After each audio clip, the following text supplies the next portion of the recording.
Well, in this lecture, we're going to talk about the ways in which MySQL thinks about data so that we can start to create a database. It's probably the case that you've never really had to think about data with this much detail before, but in order to get MySQL to do exactly what we want, we have to start thinking about data in exactly the ways that MySQL does. So let's get started. If we go back to the olden days, the 50s, 60s, 70s, one of the things you would notice is that all computer people are being very, very, very picky about the data types and the sizes of the data that they're putting into the computer. And for a very good reason. They did not have a lot of storage space, and what they did have was incredibly expensive. Today, that's totally different. Memory is cheap, and we're not used to thinking in very precise terms about our data. But when we create a database in MySQL, we have to be precise about it. We have to tell it exactly what we're putting in there, and we have to tell it exactly how big those things are. There are good reasons for that, as we'll see as we go forward. But when we create the database, one of the first things we're going to do is we're going to tell MySQL that the default character set of this database is Unicode or UTF-8. And that says that every text column, every text cell, will be stored using the character set of Unicode, the one ring to rule them all. And if that doesn't make any sense, go back and look at the character set video where you will learn more than you ever wanted to know about character sets. But when we do this up top at the very beginning, we've defined it for the entire database, and now we don't have to worry about that anymore. Second thing we have to do, obviously, and we've done this before, is that we have to use that new database that we just created.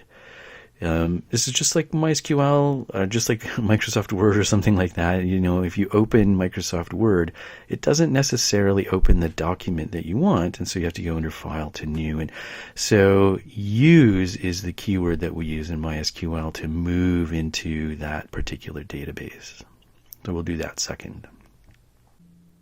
So what we'll create here are the Bird Club tables if we were making Bird Club for the very first time. We've been practicing with these tables, so we're kind of familiar with what's in them, but now we'll dive a little deeper so that we can see how the data gets structured when we create those tables.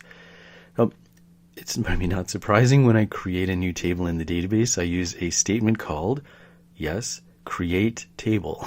And here, obviously the name of that table is going to be person. Now remember, all of the names of tables and columns are case sensitive. So I'm using all lowercase here for my table name and for my column names. Following that is a parenthesized list, and that's a comma separated list of all of the columns in that table in exactly the order in which I want them. Now, I haven't defined yet for MySQL the types of data going into each of those columns, and so that's the next step. So this, as it stands, is not quite a complete create table statement yet. So when I look in the types of data that are going on, we already know that the ID column is a primary key, and it looks suspiciously like a number. And it is, so we're going to define that as a number, but we will see too when we create the table, we have some other criteria that we can give MySQL to inform MySQL that that is a primary key column and that it should have all the criteria necessary for a primary key. Now, all of those look suspiciously like sequences of letters, and we've talked about this already a little bit, that an alphanumeric sequence is technically called a string, but we're going to have to tell MySQL how big those strings will be. So we'll get to that here in just a second. And then finally, there's this thing at the end. We call this a phone number.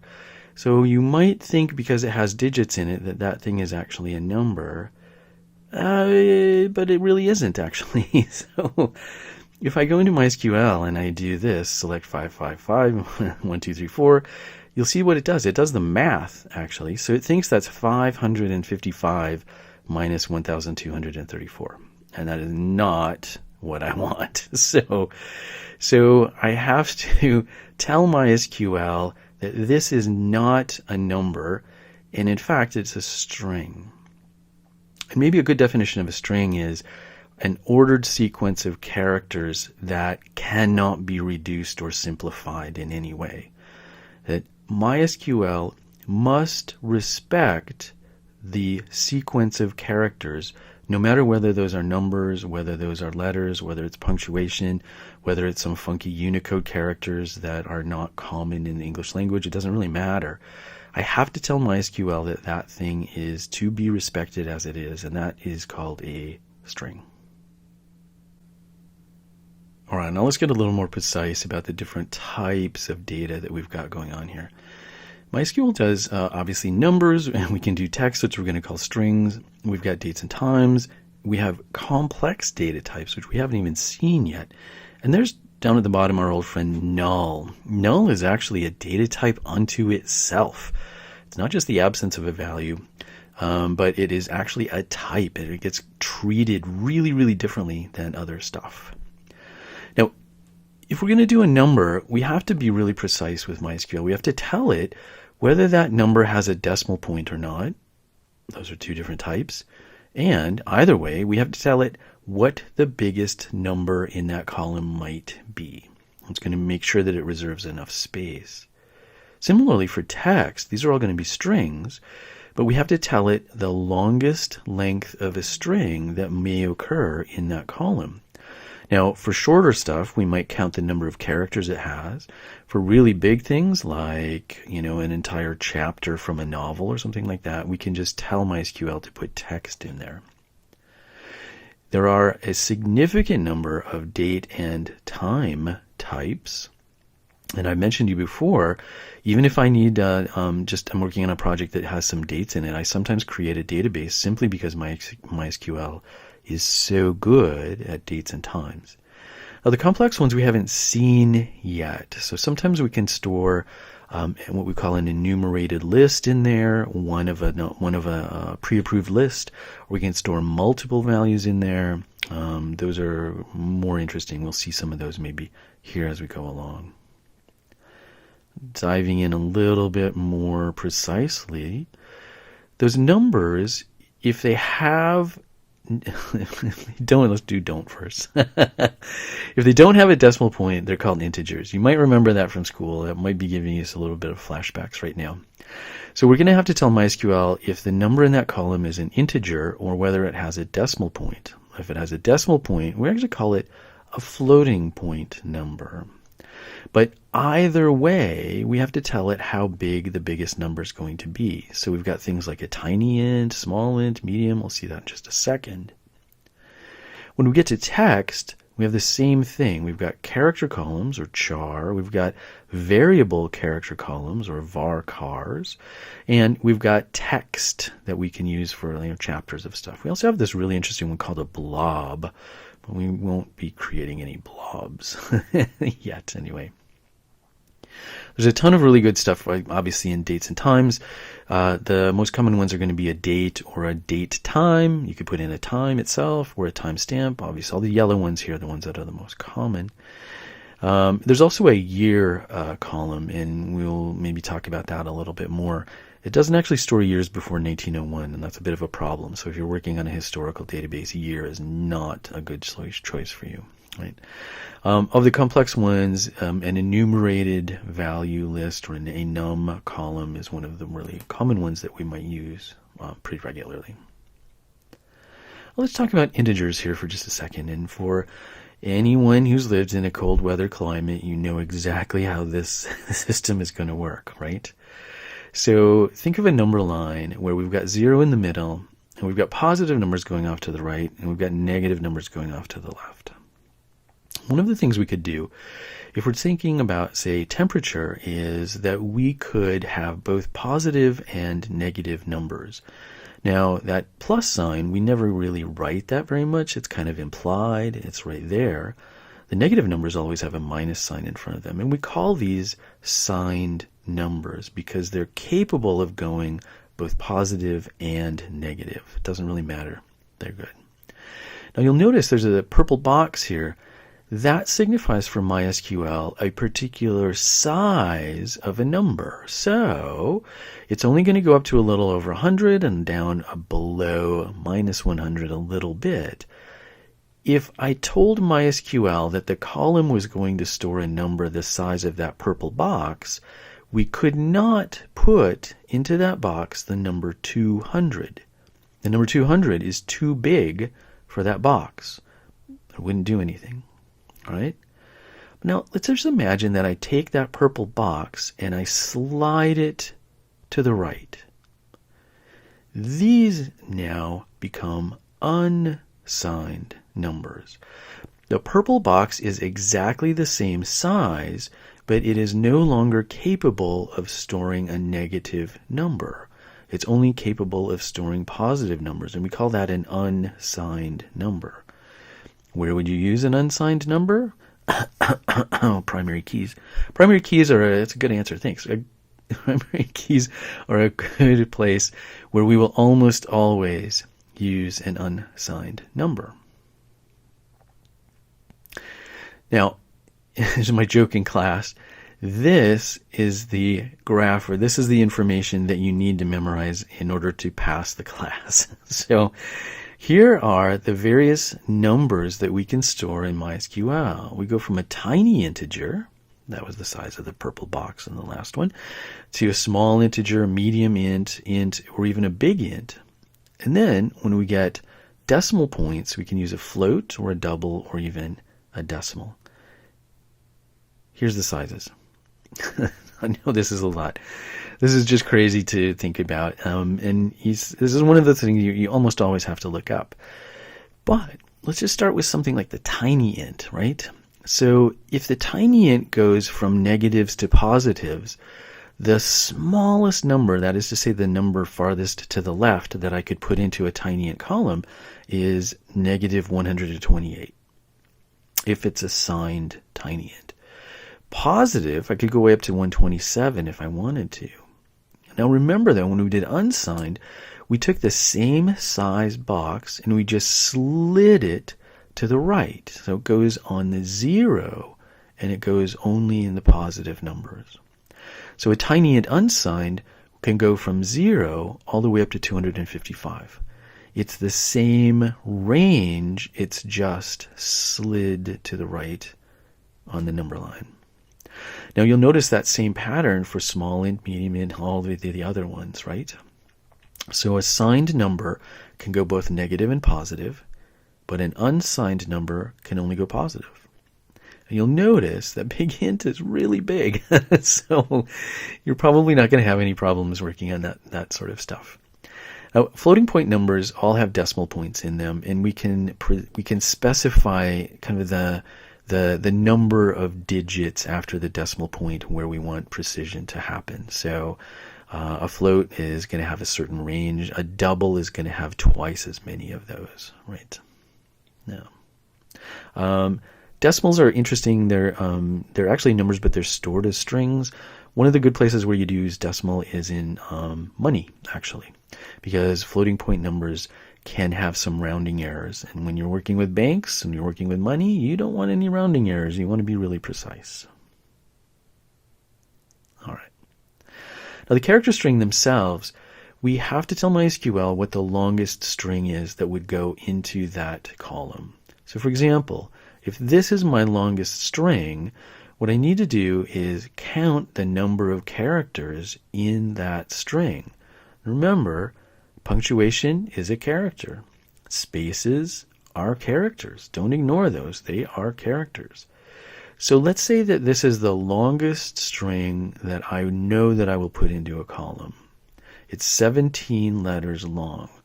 So when I define that for MySQL, I have a couple of choices. I can call that a character column or a char. And then in parentheses or in brackets, I put the longest string that will go in there, right? So it'll be 17 characters long. Now, the more common one is a variable character column. It's stored a little bit more efficiently. So varchar is the one that we're going to use quite a lot, but it's the same thing. I can tell MySQL it's a variable length string, so it might be shorter than this, but the longest string is going to be 17 characters long. So it's a varchar 17. All right. So if I come back and I look at my table again now I know that this primary key column ID will be an integer. And even though Bird Club is going to get really popular at some point, I'm just going to make a guess right now that it's probably never going to be an ID larger than, say, 250. That means that that could possibly be a tiny int, right? And if it's a tiny int unsigned, I can go all the way up to 255. These are now going to be varying length strings. After a look, Bob's first name is shorter than his email, so there's a varying length of content that could go into that column. I'm just going to estimate that the longest is going to be about 35 characters, so I'm probably going to define that as a varchar brackets 35. And then now I know too that the phone number is a string because I do not want MySQL to do the math. I want it to respect that 555-1234. That's not a minus sign. So I'm just going to say, okay, the longest one there is going to be 12 characters long. So I'll put a varchar 12 on that one as well. Now, let's think for a moment about our primary key stuff. We already know that a primary key is a special designation, and it has a unique value for every row in that table. Now, if I want to think about the criteria, these are kind of maybe abstract, primary keys then, like I said, have to have a unique value for each row.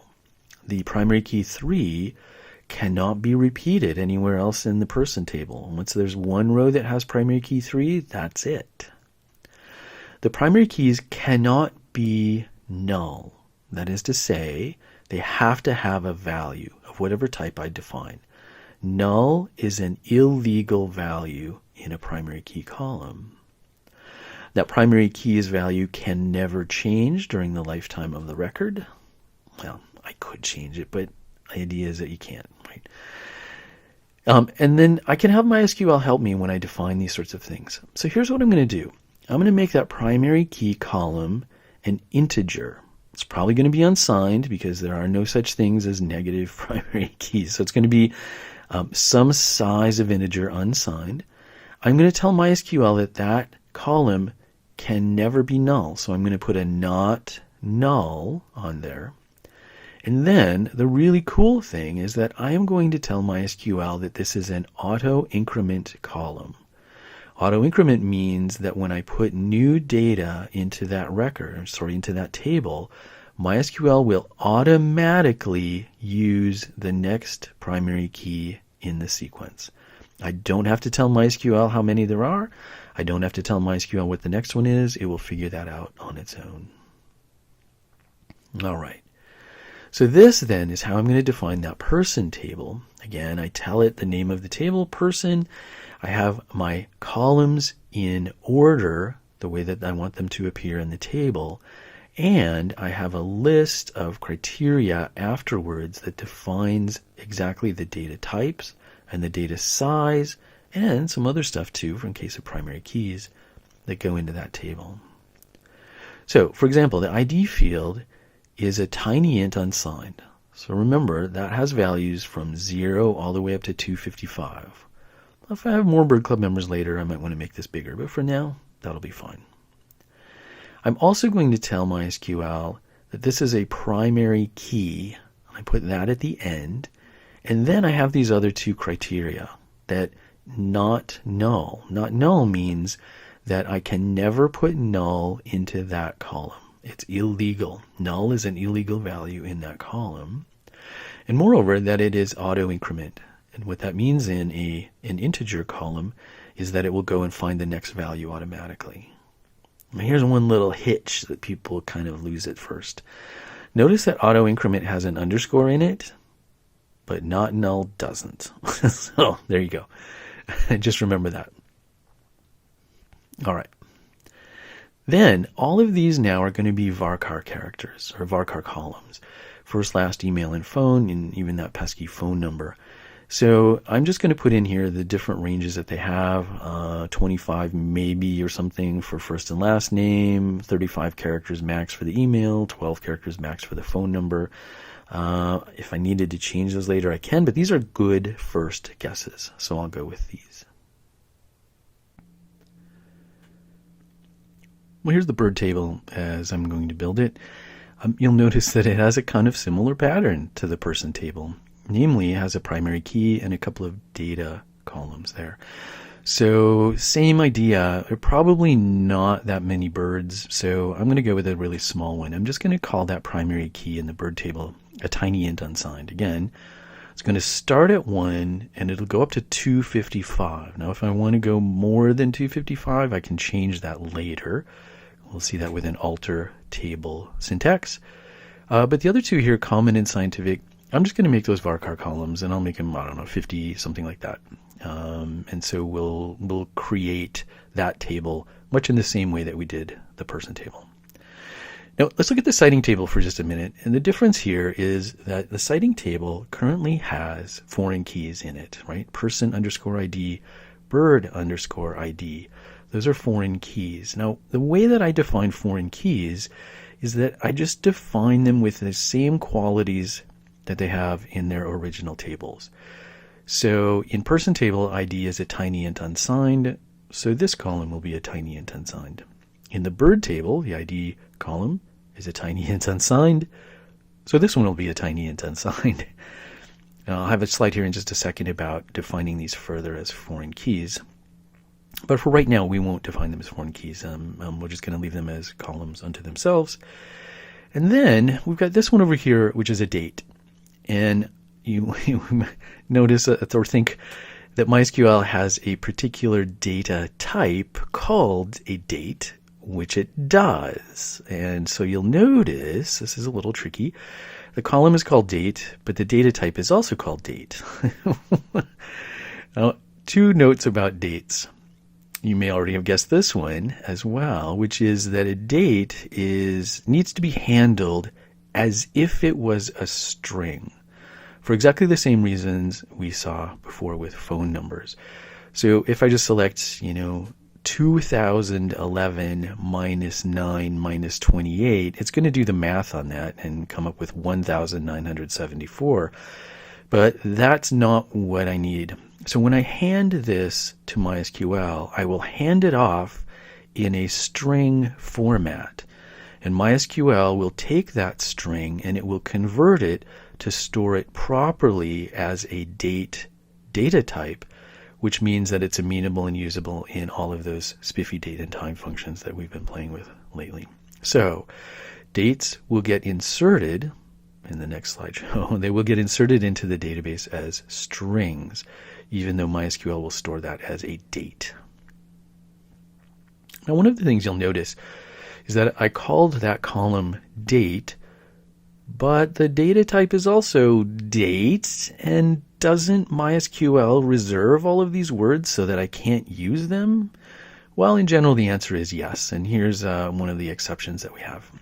If I go, for example, to that URL down at the bottom of the slide, this is where MySQL lists all of its keywords, and its reserved keywords in particular. Now you'll notice there are some here. This is the D section, but you'll notice like database and databases have an R after them.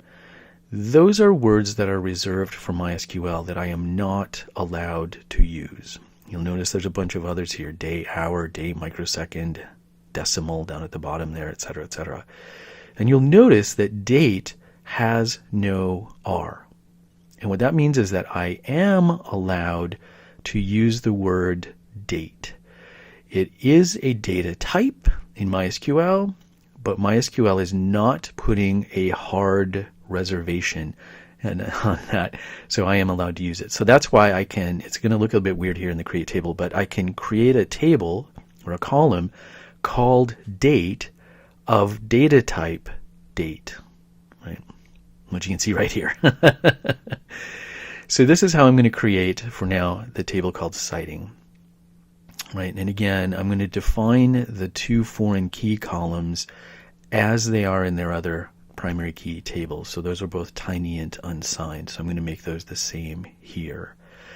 Now, it doesn't make any sense, does it, to say, if I imagine one record in the citing table And if one of those two columns were null, it would be a little nonsensical, wouldn't it? Because it would say something like, Bob Smith did not see a bird on such and such a date, right? If the bird column were null. Or vice versa, if the person column were null, it would say, a black-billed magpie was seen by no one on such and such a date. Well, that doesn't really make sense. And if I ever got into that situation, then I have lost some data integrity in my database. So I am going to tell MySQL that those two columns are not allowed to be null. They must have a value in them. If I try to insert null into one of those two columns, I will get an error. MySQL will not let me do it. So this is a little bit of an insurance policy to make sure that I have data integrity in the long run. Sometimes we call this a constraint. And so I just want to add those to help preserve that the data has integrity in the way that I want it to. And then finally, this is going to be just a regular date column, and it is of type date. I'm not going to store any time in there, and so that's why you get this weird date thing here. The name of the column is date in lowercase. The type of the column is date in uppercase. And again, because this is a keyword but not a reserved keyword, MySQL allows me to name the column the same as the data type. Again, that's not always true, but it's true in this case. All right, two other quick things here before we're done. If I want to find out what the structure of an existing table is, I can ask MySQL to describe it. So if I ask MySQL, I say describe bird, I get the following output. So you'll notice under the field, that's where all of my columns are. The type tells me what they are, right? So ID is a tiny int unsigned, common and scientific are varchar 50s. And then the third column there tells me whether a null is allowed in that column or not. Null is not allowed in the ID column, but it is allowed in common and scientific. Are there any keys in this table? Well, right now there is one. The ID is a primary key.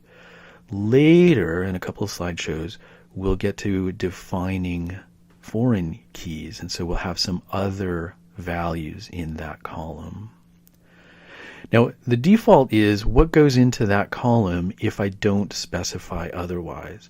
And so you'll notice in common and scientific, if I don't specify some data to go in there, it will receive the value null. And it's a little odd to say that ID can receive the value null, but as we'll see in the next lecture when we get to inserts, MySQL will not let us put null into a primary key column, but because it's a tiny int, and you'll see in the extra column, it's auto increment, therefore MySQL will go find the next available key value to put into that column. So that's a little bit of a nonsensical one there, that the default of the ID column is null, but technically it won't let me put null into that column. And I mentioned here too, we use the word describe, but we can shorthand that to DESC. And in fact, if I show you another one, here's the citing table, DESC citing. The reason it allows me to do that, believe it or not, is the placement of the DESC. We've used it before on an order by clause when we want to do it in descending order. And so in that case, the DESC follows the keywords order by. So it knows that means descending. Here, DESC occurs at the beginning of the sentence or the beginning of the statement. And so it can't mean in this context descending. The only thing it can mean here is describe. So I have that shortcut, right? Now again, you'll notice that here person ID and bird ID are not yet defined as foreign keys. There will be a value under that column there called key when we get there, and it will say MUL is what it's going to say for multiple. But we'll see that again in a couple of slideshows. For right now, though, I haven't defined those as foreign keys. And the reason is that if I'm building my table it's going to enforce data integrity. And while I'm building my tables, even if I'm dumping from a CSV file or I'm doing something else, I don't always have proper data integrity when I'm building the tables. And so if I define these as foreign key columns, I'm going to get a whack ton of mistakes and errors. And in fact, MySQL will prohibit me from building tables out of order, as it were. So it's very, very difficult to add new data into the database when I've already defined foreign keys. So we're going to do that later. When we learn alter table, we will define these as foreign keys. But you'll notice under null, it's no. So I am not allowed to put null into person ID or bird ID, right? So that's totally, that's a part of data integrity. And the date field is of date type, et cetera, right? Believe it or not, that's all we need to know really now for data types. And as we go forward in the next couple of lectures, we're going to learn things like how to insert data properly into the database. And to insert, we need to know something about those data types. You've already seen strings and dates need to be wrapped in quotation marks, for example. We're going to learn a little bit more of that sort of stuff as we go forward. We'll learn about more constraints, about how to alter a table, how to put foreign key constraints on there, and how to put other kinds of constraints on that will be useful for us for data integrity as we go forward. But for now, that's all for data types. Thanks.